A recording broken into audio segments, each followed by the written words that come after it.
The click of his wife Elodie's heels echoed through the narrow alleyway, each step asserting her dominance over Mark, her husband.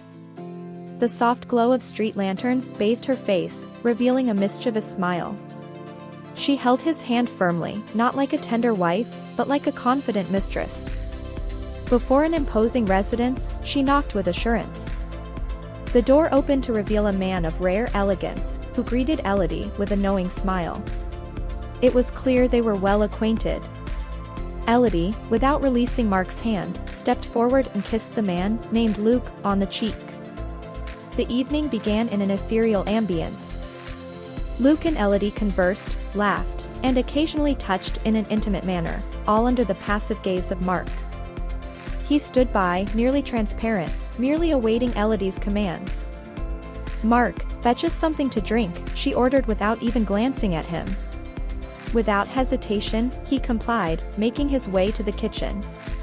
As he poured the wine, his mind was elsewhere, lost in the confusion of his situation. Dinner passed in silence for Mark, while Elodie and Luke were immersed in their world. With every bite, with every sip, he wondered how he had come to this point, relegated to the role of a silent servant. After the meal, with an almost cruel confidence, Elodie declared, "Luke and I will retire upstairs. Stay here." Mark merely nodded, his gaze lowered. In this unfamiliar lounge, Mark sat, lost in his thoughts. The sound of Elodie's laughter from the floor above was like a familiar tune in his ears.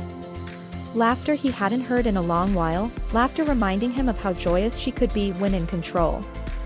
Elodie was a strong-willed, dominant woman who knew what she wanted. Mark had always known this. He loved her for it, even if he sometimes felt overshadowed by her power.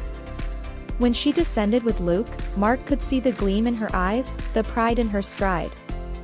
She came closer, hands on her hips, and said with a satisfied smile, "I hope you enjoyed your evening, Mark." He nodded. "I'm glad you had a good time," he replied softly, acknowledging his place. Elodie approached him, gently stroking his cheek. "It's good that you understand," she whispered.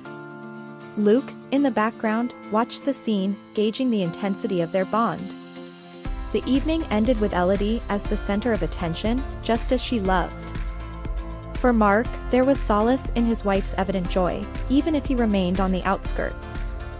To him, seeing Elodie thrive was worth everything else.